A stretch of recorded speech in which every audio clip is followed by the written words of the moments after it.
Dear students, welcome to Amrit senior secondary school class 8 सामाजिक शिक्षा भूगोल का लेसन नंबर 1 संसाधन प्रकार और संभाल का पाठ 4 आज हम आपको करवाएंगे, जो हमारी ई बुक के पेज नंबर 3 से शुरू होता है। हमारा टॉपिक है संसाधन के प्रकार, जिसके हम आपको 4 पॉइंट करवा चुके हैं। आज हम उससे आगे आपको करवाएंगे पॉइंट नंबर 5 समुद्री और खनिज साधन। ये करने से पहले मैं आपको अपने टॉपिक से संबंधित कुछ तस्वीरें दिखाना चाहती हूँ। तो बच्चों देखो वो तस्वीरें,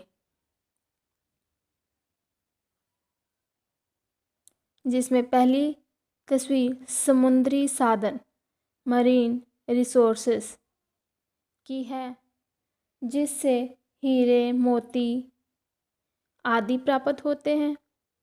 इससे अगली तस्वीर खनिज साधनों की है, जिसमें धातु अधातु और शक्ति संसाधन की तस्वीरें हैं, जो हमें धरती के भीतरी भाग से और समुद्र से प्राप्त होती हैं।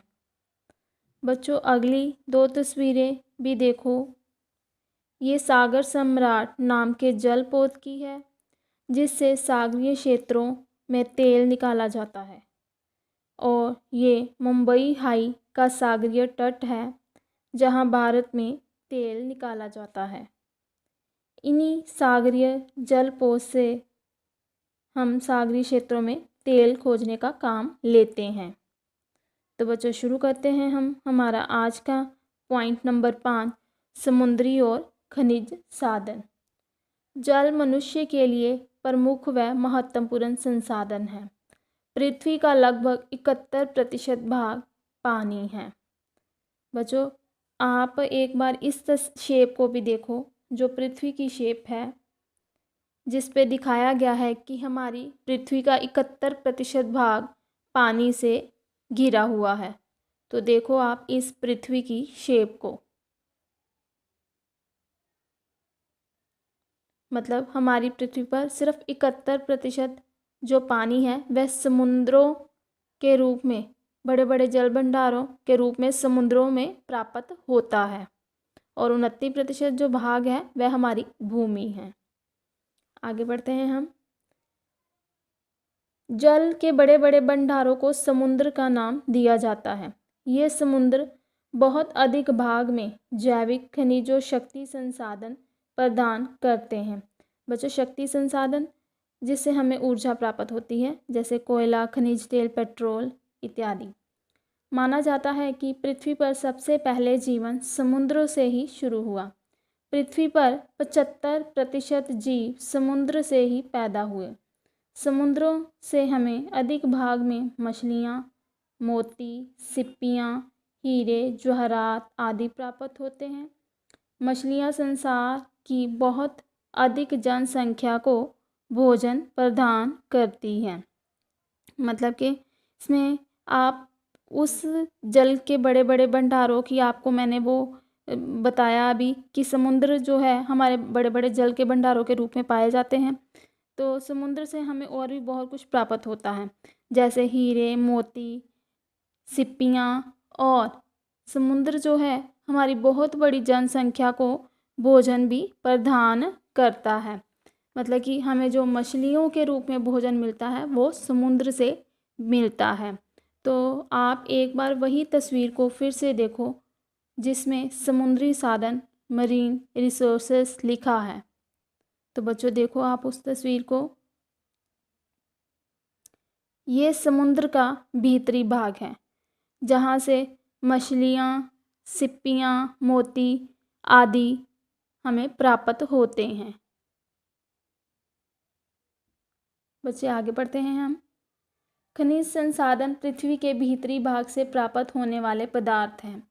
ये मूल रूप से 2 प्रकार के होते हैं, धातु खनिज पदार्थ व अधातु खनिज पदार्थ। धातु खनिज पदार्थों में लोहा, तांबा, सोना, चांदी, एल्युमिनियम आदि शामिल किए जाते हैं। अधातु खनिज पदार्थों में कोयला, अभ्रक, मैग्नीज, पेट्रोलियम आदि प्रमुख हैं। खनिज साधन भिन्न भिन्न प्रकार की चट्टानों से प्राप्त होते हैं। चट्टानों से प्राप्त खनिज पदार्थ प्रत्यक्ष रूप से प्रयोग नहीं किए जाते, बल्कि इनको उद्योगों में साफ करके प्रयोग किया जाता है। खनिज हमारे उद्योगों का आधार माने जाते हैं, इसलिए इन्हें अधिक महत्व दिया जाता है।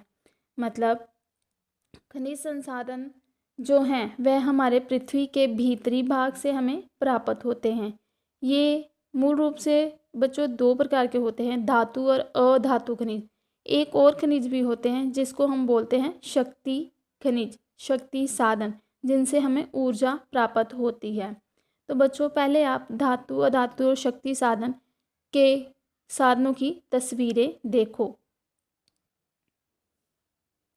तो बच्चों पहली तस्वीर में धातु खनिज, मेटालिक मिनरल्स लिखा है। बच्चों इसमें गोल्ड मतलब सोना, कॉपर, तांबा, आयरन, लोहा, ये 3 तस्वीरें बनी हुई हैं। मतलब ये धातु खनिज हैं। ये किसी ना किसी रूप में किसी धातु को बनाने में इनका इस्तेमाल किया जाता है। लोह जो है, लोह अयस्क, वह हमारे उत्पादन का एक उद्योगों का बहुत बड़ा आधार है। इसका लोह अयस्क उत्पादन में भारत का संसार में चौथा स्थान है। मतलब विश्व में भारत का जो लोहे का उत्पादन है वह चौथे स्थान पर है। और भारत में सबसे ज़्यादा लोहे का उत्पादन उड़ीसा, उसके बाद छत्तीसगढ़ और फिर कर्नाटक करता है। लोह उद्योग आज हमारे उद्योगों का आधार है। मतलब आज जो उद्योगों में जो बड़ी बड़ी मशीनें लगी हुई होती हैं वो इन्हीं से बनाई जाती हैं। बच्चे आगे है तांबा, कॉपर। इसका प्रयोग प्राचीन काल से शुरू हुआ था। तांबा का सबसे ज़्यादा उत्पादन हमारे भारत में मध्य प्रदेश, राजस्थान और झारखंड में होता है। तांबे का प्रयोग बच्चों हम बर्तन बनाने, शो पीस बनाने और आभूषण आदि बनाने में भी करते हैं। आगे है सोना, गोल्ड, जो कर्नाटक के कोलार क्षेत्र में से निकाला जाता है। इससे भी आभूषण बनाए जाते हैं। आगे है चांदी, जिसका सबसे ज़्यादा उत्पादन राजस्थान में होता है। उसके बाद एल्युमिनियम, जिसे बॉक्साइट अयस्क से निकाला जाता है। इसका उपयोग भी उद्योगों में किया जाता है। इसका सबसे ज़्यादा भंडार उड़ीसा और गुजरात और झारखंड में पाया जाता है। तो बच्चों ये थे हमारे धातु खनिज, जो कि हमारे भारत में कहाँ कहाँ और किस राज्य में पाए जाते हैं। तो हमारे उद्योगों का ये आधार भी हैं। आगे है बच्चों अधातु खनिज और ऊर्जा के साधन। पहले आप उनकी भी तस्वीर देखो। अधातु खनिज और एनर्जी मिनरल्स, नॉन मेटालिक,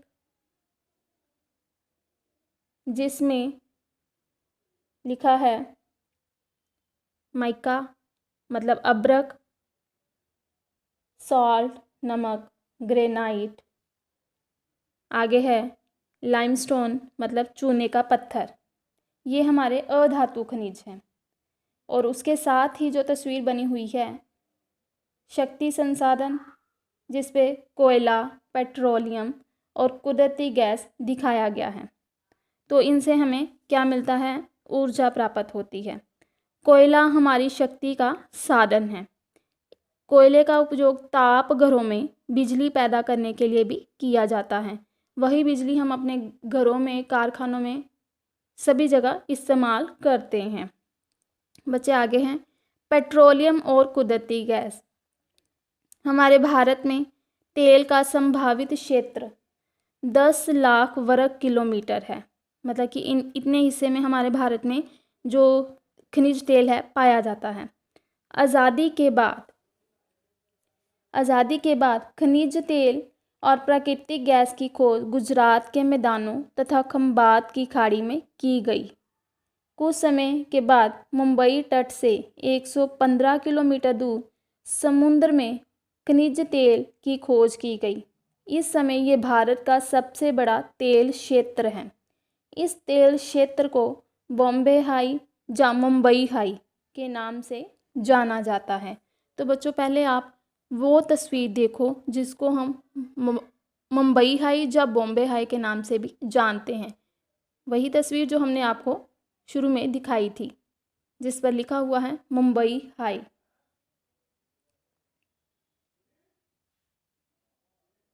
तो बच्चों हाँ देखो, ये हमारा वही मुंबई हाई सागरीय तट है जहाँ से समुद्री क्षेत्रों में तेल खोजने का काम लिया जाता है। आज ये भारत का सबसे बड़ा तेल खोजने का समुद्रीय क्षेत्र है और ये 60% खनिज तेल का उत्पादन यहाँ से किया जाता है सबसे ज़्यादा। तो बच्चों आगे है,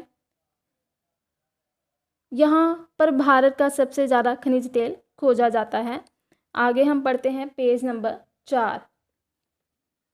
हमारा अगला पॉइंट है मानवीय संसाधन। कुदरत द्वारा पैदा किए गए सब जीवों में से मनुष्य को सर्वोत्तम प्राणी माना जाता है। अपनी बुद्धिमत्ता और कार्य शक्ति से मनुष्य अपने आप में एक बहुत बड़ा संसाधन है और सभी साधनों के प्रयोग में मनुष्य की योग्यता का बहुमूल्य योगदान है। किसी भी क्षेत्र के विकास में मानवीय संसाधनों के विकास की झलक महसूस की जा सकती है। जापान देश एक बड़ी उदाहरण है, जहां बाकी साधनों की कमी या प्राप्त न होने की अवस्था में भी उस देश ने बहुत उन्नति की है। शेष सभी संसाधनों का विकास अधूरा रहेगा जब तक मानवीय संसाधन पूरी तरह विकसित नहीं होंगे।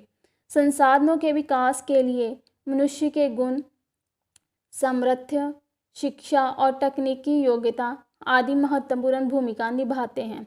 संसार के सभी देश अपने मानवीय संसाधनों के उचित प्रयोग में जुटे हुए हैं ताकि वह अन्य संसाधनों का उचित विकास कर सके। मतलब मानवीय संसाधन क्या है बच्चे? कुदरत ने जो भी हमारी धरती पर पैदा किया है उसमें मनुष्य को सबसे सर्वोत्तम मतलब सबसे ऊंचा प्राणी माना गया है।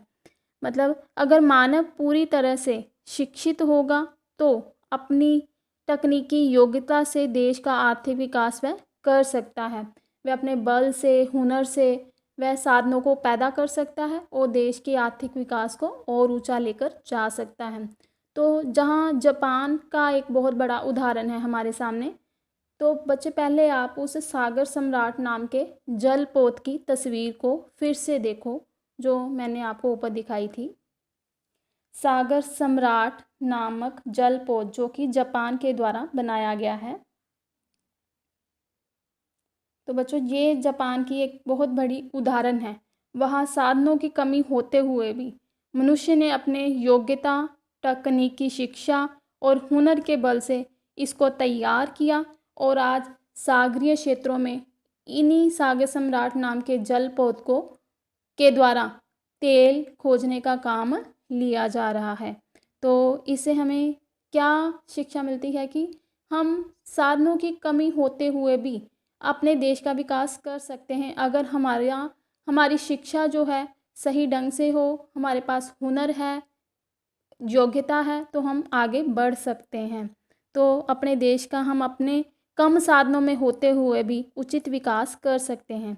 जहाँ जापान ने आपको ये सागर सम्राट नाम का जलपोत दिया और इसने अपने देश का नाम रोशन किया, तो हम भी ऐसे ही कम साधनों में आगे बढ़ सकते हैं। तो बच्चों ये था हमारा आज का टॉपिक जो कि हमारा मानवीय संसाधन और समुद्री खनिज साधन पर निर्भर था। तो बच्चों इससे संबंधित मैं आपसे 5 क्वेश्चन पूछने जा रही हूँ। आपने इन ऑडियो को ध्यान से देखना, सुनना और समझना है। फिर इसके क्वेश्चन के आंसर आपने अपनी कॉपी पर साफ साफ लिखने हैं।